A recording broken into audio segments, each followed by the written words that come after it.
নানিয়াচরে দুদকের বিতর্ক প্রতিযোগিতা।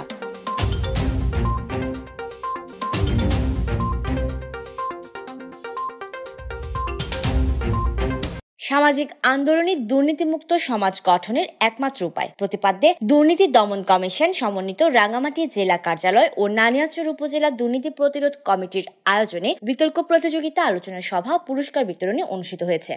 বৃহস্পতিবার সকালে নানিয়াচর সরকারি মডেল উচ্চ বিদ্যালয়ে উপজেলা নির্বাহী অফিসার মোহাম্মদ আমিমুল এহসান খানের সভাপতিত্বে প্রধান অতিথি ছিলেন নবনিযুক্ত জেলা পরিষদ সদস্য দয়াল দাস।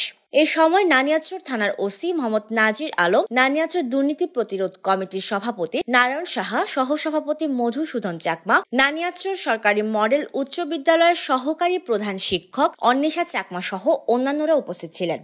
নানিয়াচর সরকারি মডেল উচ্চ বিদ্যালয়ের সহকারী শিক্ষক রূপায়ণ বড়ুয়ার সঞ্চালনায় অনুষ্ঠানে মডারেটর হিসেবে নানিয়াচর যুব উন্নয়ন কর্মকর্তা মোহাম্মদ আজিজুল হক এবং বিচারক হিসেবে উপজেলা রিসোর্স ইন্সট্রাক্টর সরোয়ার কামাল, মৎস্য কর্মকর্তা আসাদুজ্জামান খান ও প্রাণী সম্পদ কর্মকর্তা অর্জুন দেবনাথ দায়িত্ব পালন করেন।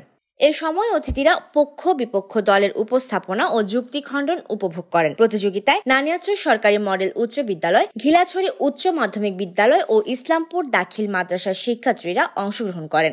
অনুষ্ঠান শেষে চ্যাম্পিয়ন নানিয়াচর সরকারি মডেল উচ্চ বিদ্যালয় ও রানার্স আপ ঘিলাছড়ি উচ্চ মাধ্যমিক বিদ্যালয়ের প্রতিযোগীদের মাঝে পুরস্কার বিতরণ করেন অতিথিরা।